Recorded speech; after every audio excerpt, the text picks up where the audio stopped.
السلام علیکم ناظرین، میں ہوں آپ کا میزبان قیصر عباس۔ امید ہے آپ خیریت سے ہوں گے۔ ناظرین، آج ہم بات کریں گے کرم ایجنسی پارہ چنار کے حوالے سے۔ چند روز قبل پارہ چنار میں ایک گرینڈ جرگے کا انعقاد کیا گیا، جس میں عمائدین علاقہ، جس میں سیاسی و سماجی شخصیات اور سرکردگان شیعہ سنی سب نے شرکت کی اور اس بات پر اتفاق کیا کہ ہم پارہ چنار کے حقوق کی جنگ لڑیں گے اور پارہ چنار کو امن کا گہوارہ بنائیں گے۔ مگر افسوسناک واقعہ پیش آیا اس کے ہی اگلے روز بوشہرہ، جو کہ پارہ چنار کا ایک علاقہ ہے، وہاں پر ایک زمینی تنازعہ کے اوپر دو گروہوں کے درمیان تصادم ہوئی، فائرنگ ہوئی، میزائل فائر کیا گیا اور پارہ چنار کے امن کو ایک بار پھر داغدار کیا گیا۔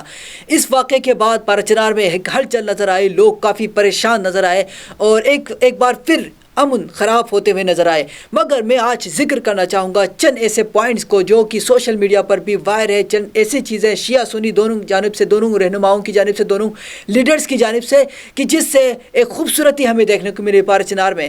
سب سے پہلے میں بات کروں گا آغا مزمل حسین فصیح کی، جنہوں نے کل اہل سنت کے زخمی ہوئے لوگوں کے پاس ہسپتالوں میں گئے اور وزٹ کر کے انہوں نے عیادت کی۔ اس سے خوبصورت فضا قائم ہوئی۔ اس کے بعد میں بات کروں گا کہ آج پارہ چنار پریس کلب کے باہر عبدالخالق پٹھان صاحب، جو کہ بہت ہی سوشل میڈیا پر وائرل ہے اور میں انہیں داد دیتا ہوں، ان کی جو کردار انہوں نے آج انجام دیا، وہ آئے پارہ چنار پریس کلب کے باہر اور وہ امن کے سفیر بن کے آئے۔ وہاں پر انہوں نے اعلان کیا، وہ روتے ہوئے ان کی ویڈیو جو کہ پشتوں میں آپ کو ٹرانسلیٹ کر دیتا ہوں، انہوں نے یہ کہا کہ یہ زمینیں پھر آباد ہوگی، پھر ہم ہریالی دیکھیں گے، مگر ان ماؤں کا، ان بہنوں کا کیا ہوگا جن کے بھائی اگر ان سے بچڑ جائے، ان ماؤں کا کیا ہوگا جن کی گود ان سے اجڑ جائے۔ یعنی ان کا کہنے کا یہ مقصد تھا کہ فائرنگ ہونے کے بعد، دہشت گردی کے بعد، ایک دوسرے سے لڑائی کے بعد جب ایک دوسرے کے خون بہیں گے تو پھر وہ تازگی اور وہ ہریالی نہیں رہے گی جو کہ ہماری زمینوں سے ہم ویسے بھی ان کو سرسبز کرتے ہیں۔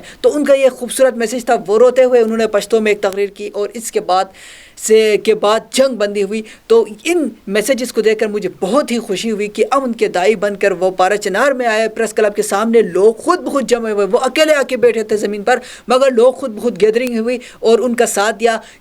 کیونکہ وہ ایک امن کا گہوارہ بنانا چاہتے ہیں پارہ چنار کو۔ اور اسی کے تناسل میں آج اسلام آباد میں بھی ایک احتجاج ریکارڈ کیا گیا کہ ہم امن پسند ہیں، ہمیں امن چاہیے، ہمیں پارہ چنار کی ترقی چاہیے۔ اور اسی جو احتجاج یہاں پر جو پریس کلب کے باہر کیا گیا، ہماری ٹیم نے، یونٹی نیوز ایچ ڈی کی ٹیم نے ایک رپورٹ بنائی ہے، ہم آپ کو وہ رپورٹ دکھاتے ہیں۔ پہلے آپ وہ رپورٹ دیکھ لیجیے۔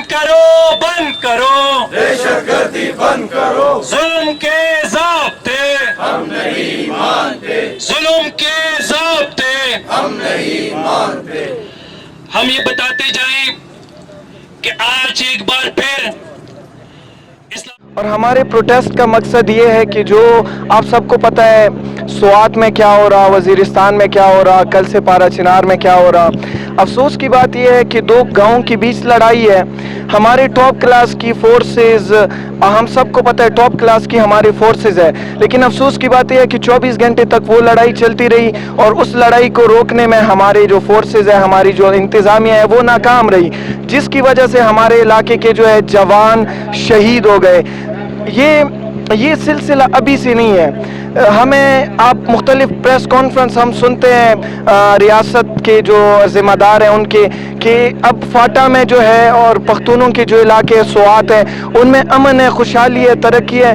تو مجھے بتائیں کہاں ہے ترقی، کہاں ہے امن، کہاں ہے خوشحالی؟ ہم تو پہلے بھی جنازے اٹھاتے رہے اور اب بھی ہم جنازے اٹھا رہے ہیں۔ ہم تو پہلے بھی ٹکڑے ٹکڑے ہوتے تھے، کل بھی میزائل گر کے ہمارے لوگ، ہمارے بچے، ہمارے جوان ٹکڑے ٹکڑے ہو گئے۔ ہمارا تو پہلے بھی خون بہتا رہا ہے اور اب بھی ہمارا خون بہتا رہا ہے۔ تو خدا را ہمیں یہ خوشحالی اور یہ امن اور ترقی، یہ ہمیں لولی پاپ نہ کھلایا جائے۔ ہم جوان ہیں، ہم چیزوں کو سمجھتے ہیں۔ We are not bloody civilian, we are an educated civilian, ہمیں پتہ ہے چیزوں کا۔ تو خدا را ہمیں، اگر آپ ریاستی ادارے اگر ہمیں خوشحالی نہیں دینا چاہتے نہ دے، ترقی نہیں دینا چاہتے نہ دے، لیکن ہمیں امن دے، ہمیں امن دے، ہمیں ظلم کا نشانہ نہ بنائے، ہمیں قربانی کا بکرا نہ بنائے، ہمیں صرف امن چاہیے۔ اور ہم اپنے بچوں کو بندوق کی جگہ پہ قلم پکڑا رہے ہیں۔ اور ان مظاہرین کا ایک ہی مطالبہ ہے کہ دہائیاں ہو گئی کہ ضلع کرم میں امن امان کی صورتحال بدتر ہے، اور اس کے جو اسباب ہے وہ ہم دیکھتے ہیں کہ چھوٹے چھوٹے تنازعات ہیں، اور ہر 5 سال 10 سال بعد اسی تنازعات کو بجائے یہ کہ اس کو حل کریں انتظامی اور قانون نافذ کرنے والے ادارے، لیکن ان کو ڈیلے رکھا جاتا ہے تاکہ اسباب فراہم کی جا سکے، وہاں پہ امن کی صورتحال وہ قائم نہ رہ سکے۔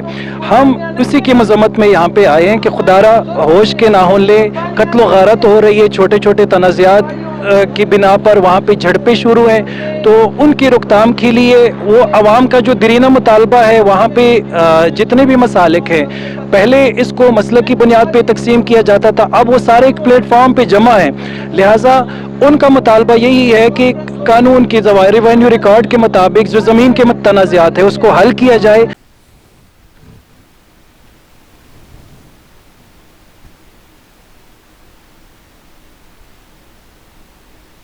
جی تو یہ رپورٹ تھی آج اسلام آباد میں ہونے والے احتجاج کی۔ ہم مزید آپ کو ایسے اپڈیٹس دیتے رہیں گے اور اچھائی کا پیغام ہم آپ تک پہنچاتے رہیں گے، جیسے کہ آج عبدالخالق پٹھان اور آغا مزمل حسین فصیح اور دوسرے جو سرکردگان ہیں جو کہ امن کو خراب کرنے سے بچانے کے لیے میدان میں نکل آئے ہیں پارا چنار میں، ہم آپ تک پہنچاتے رہیں گے۔ آپ سے گزارش ہے کہ ہمارے پیج کو فالو کریں اور اس ویڈیو کو، اس پیغام کو زیادہ سے زیادہ شیئر کریں اور ہمارے پیج کو فالو کریں اور ہمارے ساتھ جڑے رہیں۔ بہت شکریہ۔